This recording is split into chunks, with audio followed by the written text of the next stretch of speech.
Bienvenue sur Intime Connexion, le podcast qui t'informe et t'accompagne vers l'épanouissement intime.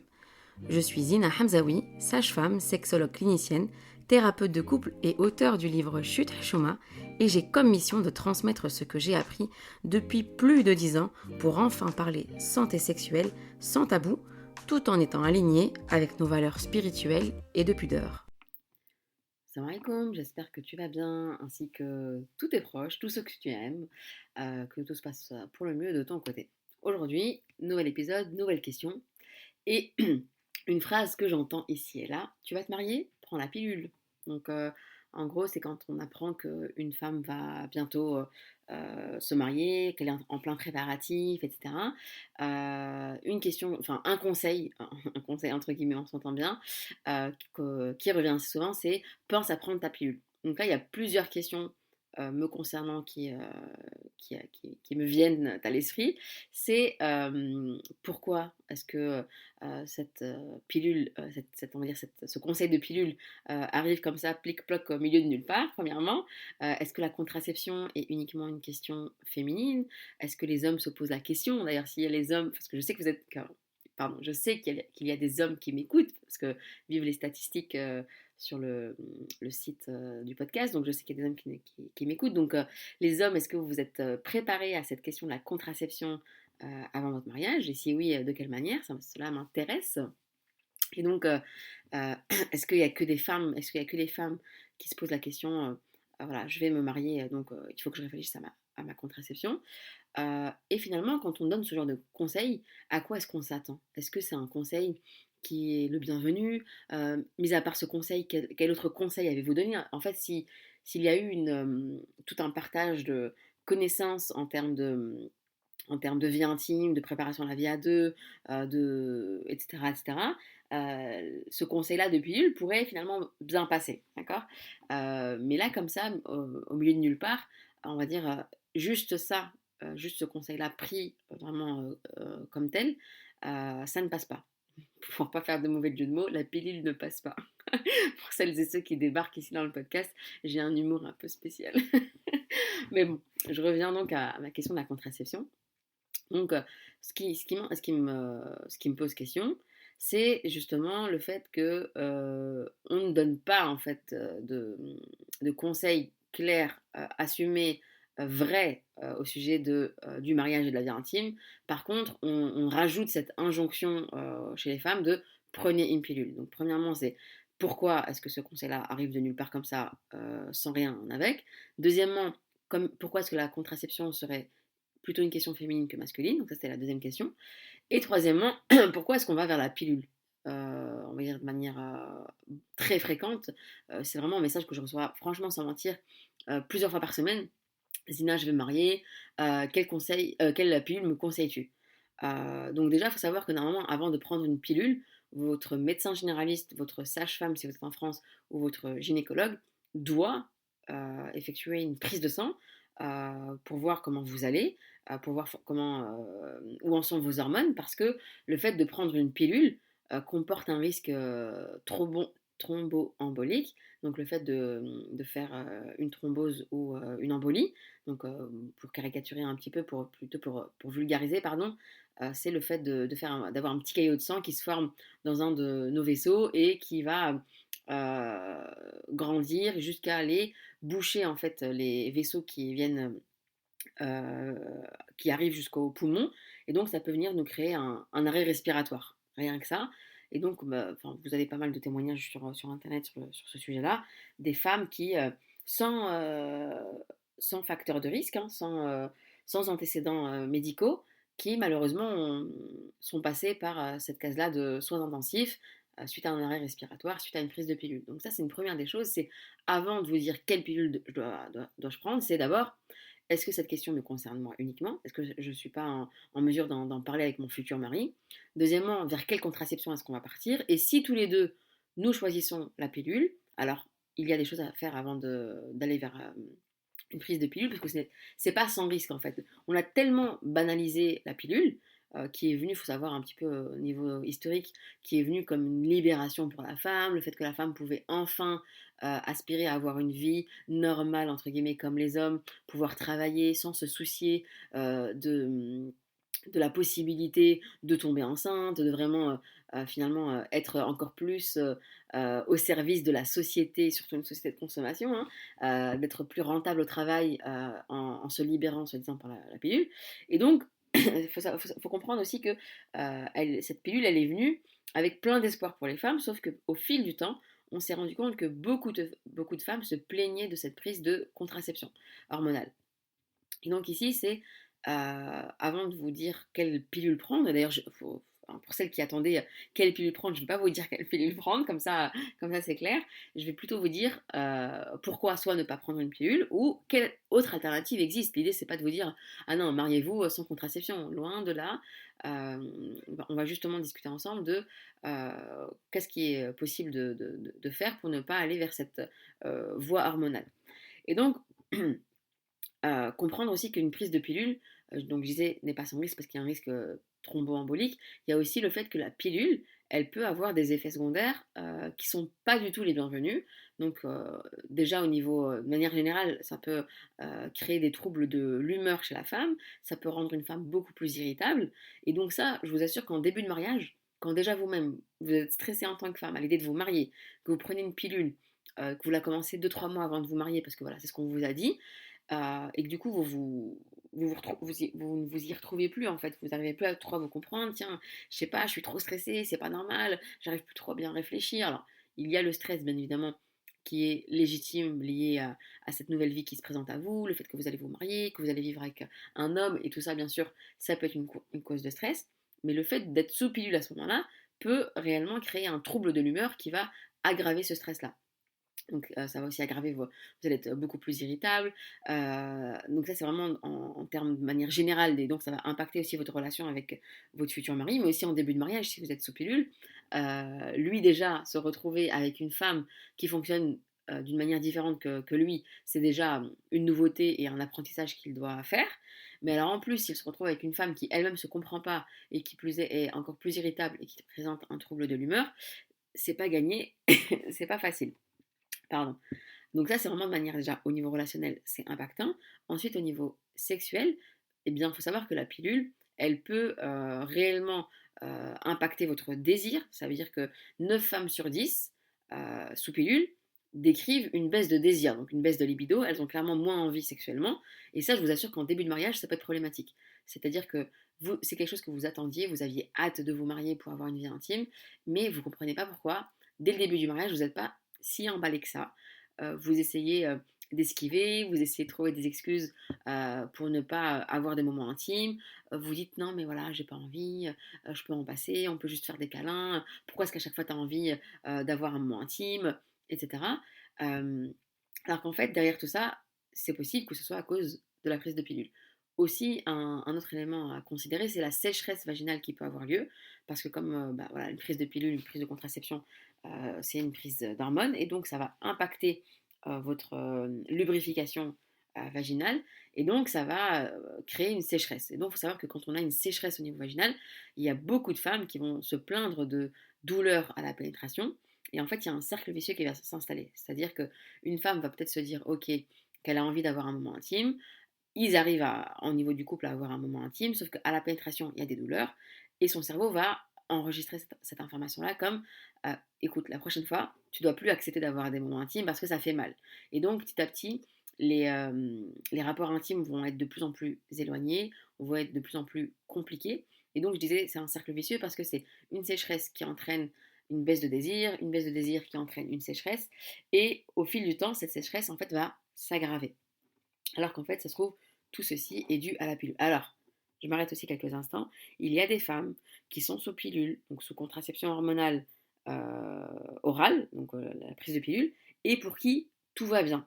Si vous êtes en accord avec ça, si c'est une solution qui convient à votre couple et que vous êtes aligné avec cette prise de contraception, continuez. Si ça vous fait plaisir et que vous êtes consciente des éventuelles conséquences sur du court, moyen et long terme, continuer. Voilà, l'idée ici dans mon podcast, c'est pas de vous dire faites ci ou faites ça, c'est vraiment de venir mettre du sens et de prendre des décisions en, en tout état comment on dit, de conscience, d'accord, en état de connaissance. Euh, et de pas se dire, oui, j'ai pris une pilule parce que j'ai été chez mon médecin ou chez ma gynéco et elle m'a automatiquement prescrit une pilule alors que moi j'étais juste venue pour avoir quelques infos par rapport aux différents moyens de contraception. Alors, le fait aussi, quand une femme est sous pilule, elle peut petit à petit avoir des périodes de menstrues, donc les moments de règles, écoulement de sang par voie vaginale, qui peuvent diminuer, qui peuvent être pardon, de plus en plus légers, voire même petit à petit inexistants si la pilule est trop dosée. Et ça, en fait, cette disparition des règles petit à petit peut être perturbant en fait pour la femme parce que voilà, qu'on le veuille ou non, en tant que femme, nous avons un utérus, et entre la période de la ménarche, donc l'arrivée des premières règles, jusqu'à l'arrivée de la ménopause, donc jusqu'à l'arrêt des règles euh, totales, eh bien, une femme a normalement, naturellement, des règles qui viennent justement rythmer ses cycles. Le fait d'être sous pilule peut justement empêcher cette arrivée des règles et dans un fonctionnement normal féminin, cela peut être perturbant. Donc voilà, à voir aussi comment est-ce que peut-être porter un autre regard sur les règles. Et ça, encore une fois, ça peut aussi donner lieu, je pense, à un épisode en tant que tel. C'est quoi les règles et pourquoi est-ce que c'est important dans la vie d'une femme. Et c'est aussi un marqueur de bonne santé, d'accord. Et ça, on le voit chez des femmes qui, par exemple, parfois vont consulter parce que ça fait 6 mois, 10 mois, 1 an qu'elles n'ont plus de règles. Et en fait, c'est un indicateur de mal-être. Alors, soit c'est un indicateur de problème hormonal sévère, soit c'est un indicateur aussi de stress extrême, de souffrance psychique. Et le fait justement d'être à l'écoute de son corps et de remarquer cette absence de règles peut être un très bon levier, on va dire, pour ces femmes d'être accompagnées, de se prendre en charge au niveau psychologique. D'accord. Donc, c'est pour vous dire, une prise de pilule n'est pas sans conséquence. Et encore une fois, là, il y a des femmes qui n'ont pas tous ces symptômes, hein, et tant mieux pour elles. Euh, alors, il y a aussi parfois des femmes qui vont prendre une pilule, mais qui sont pas tranquilles avec cette prise de pilule parce qu'elles ont des fausses croyances. Elles ont une croyance qui est, par exemple, si j'arrête la pilule et que enfin, voilà, j'arrête la pilule parce que j'ai envie de tomber enceinte, je vais galérer pour tomber enceinte. J'ai une copine qui, quand elle a arrêté sa pilule, elle n'est pas tombée enceinte directement. Il leur a fallu 3 ans, ça a été très compliqué. Mais voilà, moi dans mon couple, j'ai pas d'autre solution parce que quoi justement. Pourquoi est-ce que dans les couples, les femmes se retrouvent à assumer cette charge mentale qui est la contraception, cette charge mentale encore et toujours. Et d'ailleurs, vous avez été nombreuses à réagir à l'épisode sur la charge mentale, quel impact dans la vie du couple. Vraiment, c'est l'épisode qui a eu le plus d'interactions. Je vous en remercie. Et donc ici, il y a beaucoup de femmes en fait qui prennent une pilule parce que ça se fait pas juste avant le mariage de parler de contraception. Alors ça, c'est une première fausse croyance. Et deuxièmement, ce sont des femmes qui vont se dire ouais mais ça se fait pas avant le mariage de dire à mon futur mari voilà, comme tu sais, on a déjà parlé du fait qu'on voulait pas d'enfant tout de suite, on voulait attendre peut-être 6 mois, 1 an, 2 ans, et d'ici là, ces femmes-là, elles ne se voient pas dire au futur mari va falloir mettre des préservatifs. Parce que le préservatif, il est encore malheureusement vu comme un moyen très négatif, voire même quelque chose de sale au sein d'un couple marié. Il a une connotation très négative, comme si en fait le préservatif était utilisable uniquement dans une relation extra-conjugale. Et même, j'ai entendu ça plusieurs fois, il n'est utilisable qu'avec une prostituée. Donc vraiment, il y a des hommes mariés qui vont dire, ok non, un homme, pas de souci pour qu'il utilise un préservatif avec une prostituée, mais jamais avec son épouse. Enfin, c'est incroyable comment des croyances comme celle-ci ont pu voir le jour et ont pu être entretenues encore aujourd'hui en 2024. Donc d'ailleurs, je ne sais pas ce que vous en pensez, vous, est-ce que le préservatif a toute sa place au sein d'un couple marié. Donc yes, ça c'est déjà une première fausse croyance par rapport au préservatif. Donc ce ne serait pas utilisable dans un couple marié. Et deuxièmement, le fait que le préservatif diminue les sensations. Parce que bon, il y a quand même des couples qui parlent de contraception avant le mariage et c'est très bien. Alors après, encore une fois, il faut en parler avec respect et pudeur, en dépassant pas les limites qui pourraient créer vraiment une gêne et manquer de respect, que ce soit l'un envers l'autre. Mais à côté de ça, si un homme dit non, mais ça crée moins de sensations, que l'utilisation de préservatifs diminue les sensations lors de la pénétration, faut lui demander comment il le sait. D'accord. Si lui, il a déjà essayé, eh bien, ça appartient à son passé et voilà, s'il est au clair avec ça, s'il a fait son repentir et surtout qu'il a fait un bilan MST, d'accord, parce que ça aussi, hein, c'est bien de parler de la pilule avant le mariage, mais qu'en est-il du bilan MST? Mais ça, je vous réserve un épisode en tant que tel, parce qu'il y a beaucoup à dire sur le bilan MST, donc le bilan pour dépister justement les infections, maladies sexuellement transmissibles chez la femme et chez l'homme avant le mariage. Mais bon, hop, je spoile pas, je vous le raconterai Inch'Allah dans un autre épisode. Et donc, si un homme avance cet argument de oui, mais l'homme a moins de sensations lors de la pénétration avec un préservatif, donc déjà, d'où il le sait. Et deuxièmement, aujourd'hui, il y a tellement de gammes de préservatifs que j'invite moi mes patients et patientes à commander plusieurs marques, à essayer et surtout à apprendre aussi que le plaisir n'est pas exclusivement lors de la pénétration vaginale, mais qui peut être autre et justement qu'il y a d'autres moyens à travers tout ce qui est câlin, massage, contact au niveau des parties génitales de l'homme et de la femme, qui vont venir justement augmenter les sensations, augmenter l'excitation, augmenter le plaisir. Et je vous assure qu'à ce moment-là, les patients et patientes témoignent vraiment d'une découverte au niveau intime qu'ils ne soupçonnaient pas. D'accord. C'est aussi sortir de cette idée de la sexualité est centrée sur la pénétration, est centrée sur le plaisir de l'homme, peu importe ce que ça va coûter à la femme. D'accord. Parce que vraiment, là j'ai spontanément dit qu'est-ce que ça coûte à la femme. Et tout à l'heure je vous parlais de charge contraceptive, la charge mentale contraceptive. Donc ça coûte du temps, ça coûte de l'énergie, mais ça peut aussi coûter sa santé à la femme. Et donc là j'invite souvent les couples à peser le pour et le contre. Quels sont les avantages à utiliser une méthode hormonale féminine, parce que les méthodes hormonales masculines, elles ne sont pas existantes aujourd'hui, hein, parce qu'il y a eu des études qui ont été faites sur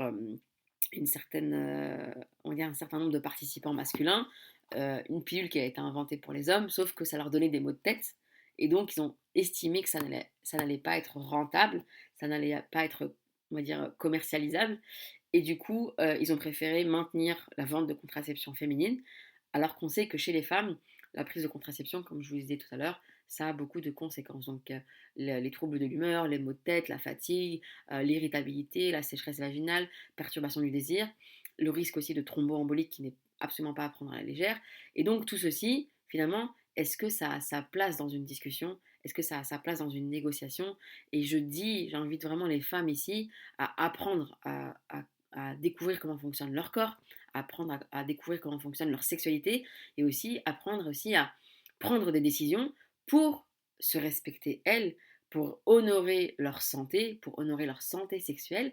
Et tout ceci nécessite en fait de la connaissance, nécessite d'avoir les informations pour pouvoir justement échanger avec les hommes. Et je vous assure, pour avoir fait ce travail avec bon nombre de couples, que ce soit avant une grossesse et aussi très souvent en postpartum, quand on prend le temps de discuter avec les couples, en fait, les hommes changent leur regard sur la contraception et disent c'est vrai, en fait, tout ça, on me l'a jamais expliqué. Voilà, moi je me suis mariée, je savais, parce que voilà, dans ce que j'entendais ici et là, je savais que c'était la femme qui allait prendre la pilule. Ma future femme m'avait déjà dit que voilà, elle avait son rendez-vous chez son médecin pour prendre la pilule. Et donc moi, je me suis clairement reposée là-dessus en me disant que c'était normal. Encore une fois, ce n'est pas parce que des choses sont normales, ce n'est pas parce que des choses pardon, sont courantes et banalisées qu'elles sont forcément saines pour nous. D'accord. Coluche disait ce n'est pas un signe de bonne santé que de vivre dans une société de malades. D'accord. Et ce n'est pas parce que la majorité a tort qu'il faut lui donner raison. Je pense que c'est plutôt ça qu'il a dit, Coluche. Ce n'est pas parce que la majorité a tort qu'il faut lui donner raison. Et c'est vraiment ça, en fait, dont il est question ici, c'est de justement repenser la contraception et aussi de repenser la contraception en début de mariage. Donc, tu vas te marier, pense à ta contraception, pense à la préparation à ta vie intime, pense à la préparation à la vie de couple, mais ne prends pas une pilule comme ça de manière irréfléchie, juste parce que des cousines, des copines, ou on va dire sur Internet, tu as lu des témoignages qui allaient dans ce sens. Et je pense qu'avec cet épisode aujourd'hui, j'ai pu vous partager bon nombre de réflexions. D'ailleurs, j'attends vos questionnements par rapport à tout ça, vos interrogations et peut-être vos partages d'expérience aussi, hein. Qu'en pensez-vous? Est-ce que vous aussi, avant de vous marier, vous avez directement pensé que la pilule prise par la femme, c'était la solution et l'unique solution? Est-ce que des années après, vous avez re-questionné on va dire, vous avez re-questionné ce choix-là? Est-ce qu'il y a de la place en fait au sein de votre couple pour questionner la contraception ou pas? Voilà, j'attends vos feedbacks, j'attends vos commentaires et je vous dis à très bientôt en bonne santé, Inch'Allah. Salam alaikum. Et je vous rappelle, mesdames, que vous pouvez encore vous inscrire à mon accompagnement Intime Connexion, donc un accompagnement 100% en ligne, durant lequel il y aura un appel téléphonique avec moi-même, puis une série de 7 rencontres 100% en ligne qui auront lieu en soirée durant les mois de février et de mars, ainsi qu'une dernière rencontre juste après le mois de Ramadan. Donc un accompagnement durant lequel je vais vous partager plein de pépites, plein d'outils pour mieux comprendre votre santé sexuelle, votre désir, les problèmes que vous pouvez rencontrer ou que vous pourrez rencontrer. Pour les célibataires, ça peut être l'occasion pour vous de bien vous préparer à votre future vie intime. Et pour les mariés, ça peut être vraiment une belle occasion pour vous de réparer ce qui ne va pas ou encore mieux de booster ce qui va déjà bien. Si vous avez des questions, n'hésitez pas à me les envoyer par mail et je prendrai plaisir à y répondre. Merci d'avoir écouté cet épisode d'Intime Connexion. J'espère qu'il t'a apporté des informations précieuses et utiles pour t'accompagner vers une sexualité épanouie. N'oublie pas de t'abonner au podcast pour ne manquer aucun nouvel épisode. Tu peux également me suivre sur les réseaux sociaux pour rester informé de mon actualité. Si tu as des questions, des suggestions de sujets ou des témoignages que tu souhaiterais partager, n'hésite pas à me contacter. Souviens-toi aussi que la sexualité est un domaine intime et personnel. Et si besoin, tu peux consulter une ou un professionnel de la santé pour un accompagnement personnalisé. Merci encore d'avoir choisi Intime Connexion comme ressource pour explorer la sexualité, briser les tabous et créer des liens intimes plus profonds. Prends soin de toi, cultive l'amour et l'intimité et je te retrouve très bientôt pour un nouvel épisode d'Intime Connexion.